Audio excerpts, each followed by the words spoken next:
Assalamualaikum warahmatullahi wabarakatuh. Perkenalkan, nama saya Afan Indra Pratikno, NIM I1E020067. Di sini saya akan mempresentasikan materi upaya meningkatkan motivasi pendidikan di tengah pandemi COVID-19 serta solusi terhadap penurunan tingkat kesejahteraan masyarakat. Yang pertama, upaya meningkatkan motivasi belajar era pandemi COVID-19. Pendidikan adalah suatu bentuk invest jangka panjang yang penting bagi manusia. Ketika pendidikan berhasil, akan menciptakan manusia yang pantas dan layak di masyarakat, sehingga menjadi penting pendidikan mencetak manusia yang memiliki kualitas dan berdaya saing tinggi. Perlu diketahui, motivasi belajar pada siswa tidak sama kuatnya. Ada siswa yang motivasi belajarnya lebih kuat, ada pula motivasi belajarnya tergantung pada kondisi di luarnya.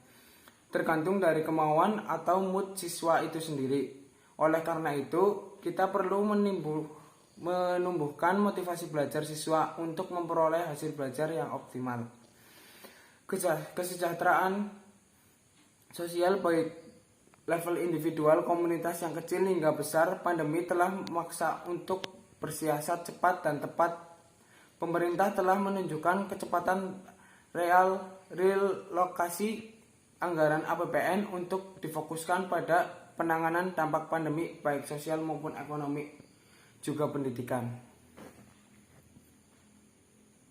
Kemudian, selain itu, pola pendidikan di saat pandemi yang berfokus pada physical distancing telah membatasi aktivitas di ruang publik seperti sekolah dan kantor, sehingga belajar dilakukan secara daring. Upaya meningkatkan pendidikan serta motivasi belajar siswa adalah dengan menjadikan siswa menjadi aktif pada usia muda. Tentu kehidupan mereka sepenuhnya melakukan kegiatan menulis, belajar, berpetualang, menciptakan sesuatu yang baru, dan menyelesaikan suatu masalah.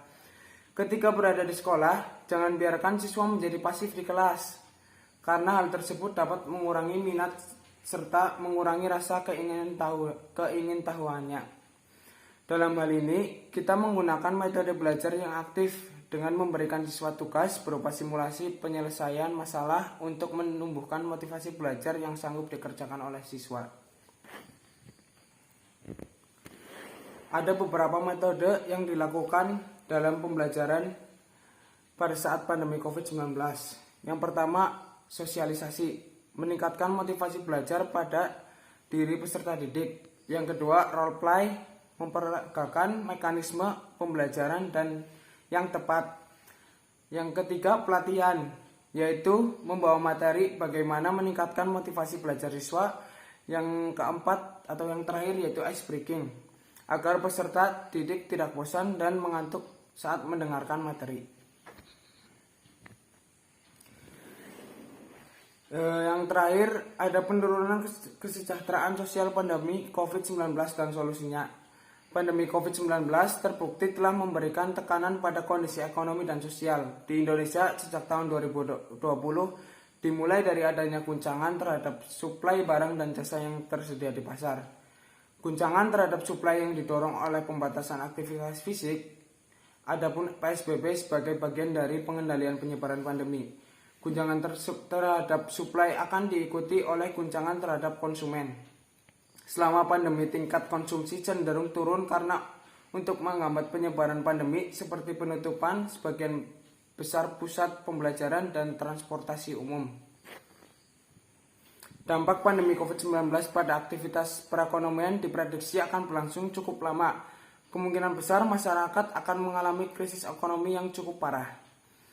Bank Dunia 2020 memprediksikan bahwa pertumbuhan ekonomi Indonesia tahun 2020 akan hanya mencapai 2,1%. Guncangan ekonomi di Indonesia juga diprediksi akan mendorong munculnya orang miskin baru.